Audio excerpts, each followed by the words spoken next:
Hey, this is Lorena and I wanted to do a video for you on how you chronicle your quilts. Just recently I started making a PDF so I can kind of archive, I don't know if that's a word, or document or ledger or do a diary for my quilting process. So I wanted to share what I am doing. I am not completely done, but I am in the work of it and I thought this would be a good time to share it. So let's start sharing. So I decided to name this a Quilter's Design Bible.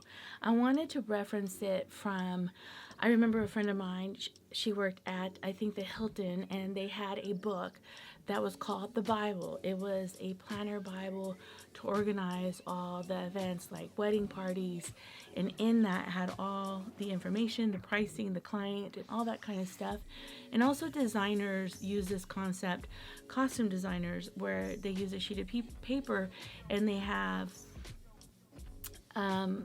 a sketch of the drawing, the textiles they used in different pages, and they kind of are chronicling the information of their process of being textile artists. So this is where this idea is coming from, okay? So I decided to name the first page Chronicles. The word chronicle means, it says, the Chronicles is the factual written account of important historical events in the orders of their occurrences. The reason I think this is very important because quilting has a historical identity. Quilts have been made from years back that kind of share a time and space of a generation, I guess. And so I wanted to share that your quilting, the way you quilt now, modern quilts, traditional quilts, your type of traditional quilts, they are defined by the generation that we're in or the style that we're in. And so I thought that your quilt can be a historical archive of someone who comes into this trade. It can say a lot about your time frame. Now, I wanted to make sure that I shared my process, my identity. All right, Chronicles 2. We're going to talk about the quilt block. Yes, quilt block.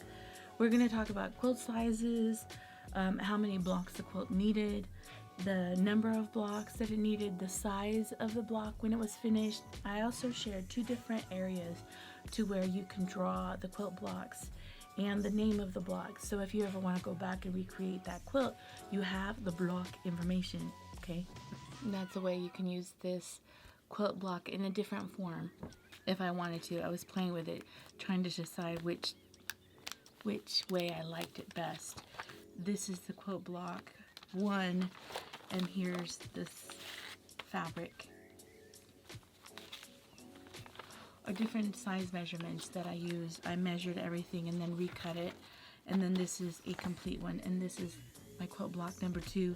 Now, of course, I would fill this in with that information and I could probably do a little sketch. I haven't done that yet. I was just trying to figure out and place everything where it needed to be. Here, this is block number 2. This is a key block. And here are the exact specific sizes of those half square triangles with the batik fabric. So if I ever need to repair it, I have the ability to repair some of it or match if I need to find the match. And these are the cutting sizes. And here's block number 3. This is a log cabin block. And here are some already cut strips that I used for the log cabin. So if I want to make a pillow or anything like that, and what I did is I put a pocket on the bottom on here, a pocket on the top to help with the bulkage, and I put the pocket, I should have put it in the bottom. Now let's talk about Chronicles 3. I wanted to talk about the fabric, what kind of fabric I used, why I used that fabric, how much yardage I used, how much back fabric. I haven't gotten to that point yet. But also here in this little pocket, there is a scrap of every single piece of fabric that was placed in this quilt. This quilt tears anywhere. I have a swatch of fabric of every color that I used inside the quilt. And so it's batik, you could touch it, You could feel it. You can, it almost gives a textile journal for, my kids. When they open this, they'll feel the fabric, look at the colors, and it's sealed in the pocket. I know where it's at. And here I did a page where you would do the designing process of your blocks. And this is before you even have the fabric. So I made this, and the quilt top is made already. So I haven't used this because it's already done. But in the making process. Now on Chronicles 4, I talk about the thread, which is very important. Here it's the kind of thread I used, the weight of the thread, where I purchased the thread, the company that I purchased it from, and I got myself a little plastic piece with a piece of cardstock that I cut, and I wrapped some thread in here, so if I ever need a sew seam, I got it. It's ready to go. Talk about Chronicles 5, the border.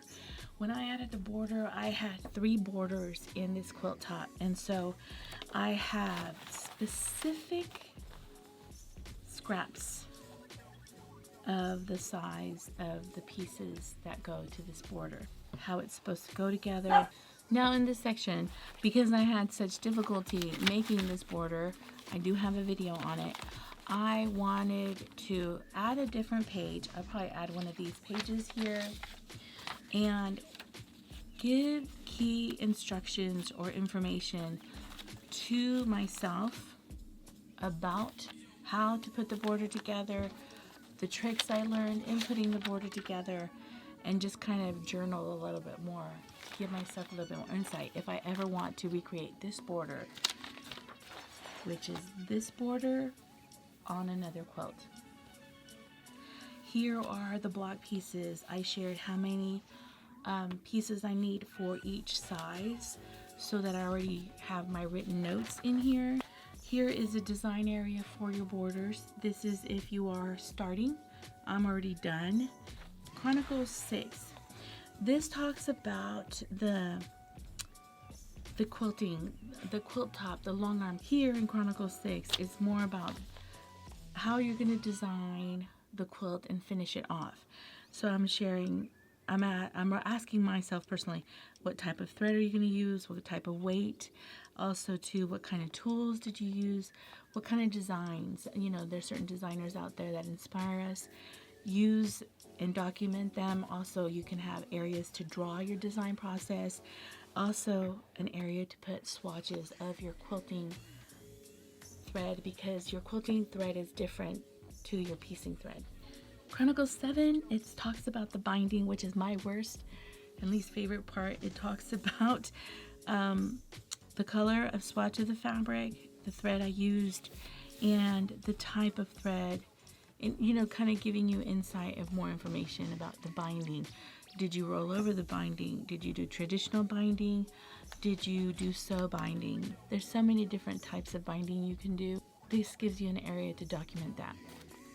Still in the process of making this little PDF or journal, chronicle, design Bible, quilting design Bible, and I haven't finished it, and I apologize, but my life has been insane. But I thought it was important to share. I thought you'd like to see what I'm doing at this current time. Yeah, so you don't have to use this kind of disc binding. I just thought it was neat that you can grab the paper and pull it off and write on it and do whatever documentation you want to use. I am testing it out, seeing if I like it. I know designers, costume designers, instead of using envelopes and putting their fabrics, they lay the fabric and staple it on a paper, which that could work. They call it cabbage. I don't know, and they staple the fabric to just a random piece of paper. I just thought that would look messy.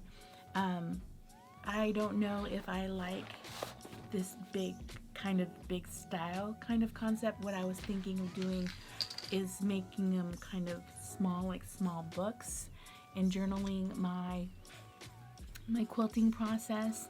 But I'm testing it out, seeing if I like it. Yeah, it's just an idea, and I thought maybe you'd like me to share it with you.